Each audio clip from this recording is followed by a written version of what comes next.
Il est 19 h, bonsoir à tous et bienvenue.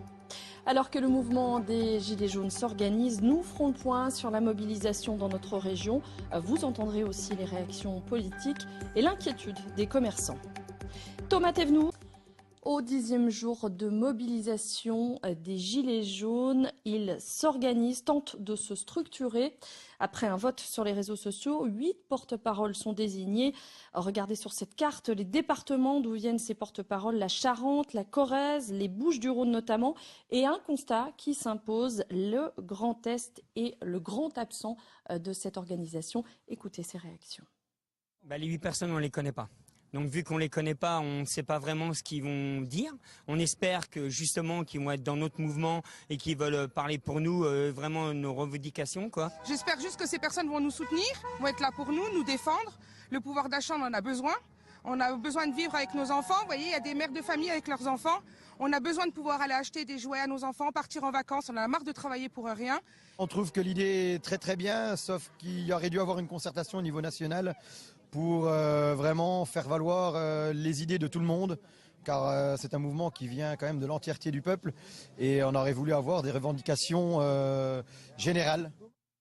Alors la réponse de l'exécutif est prévue demain. Emmanuel Macron doit présenter un pacte social. En attendant, les actions continuent, même si elles diminuent en intensité. On fait le point tout de suite avec Caroline Jouret. Caroline Jouret qui était sur l'A39 où une opération péage gratuit était organisée toute la journée. Alors ces gilets jaunes, pour certains, sont là depuis le début du mouvement. Ils se relaient en permanence.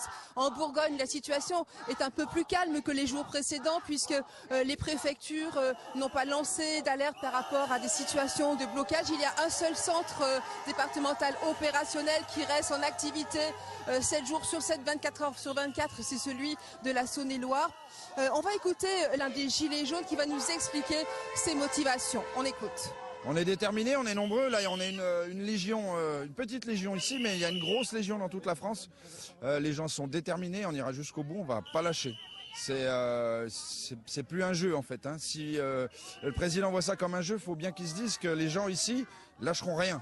Les gilets jaunes donc, qui sont ici à ce péage m'ont dit qu'ils ont 2058 tickets de péage comme celui-ci qu'ils ont accumulés depuis vendredi 14 h, auquel il faut ajouter environ 5000 véhicules qui n'ont pas été comptabilisés. Ils sont donc déterminés à poursuivre le mouvement, comme je vous le disais, coûte que coûte.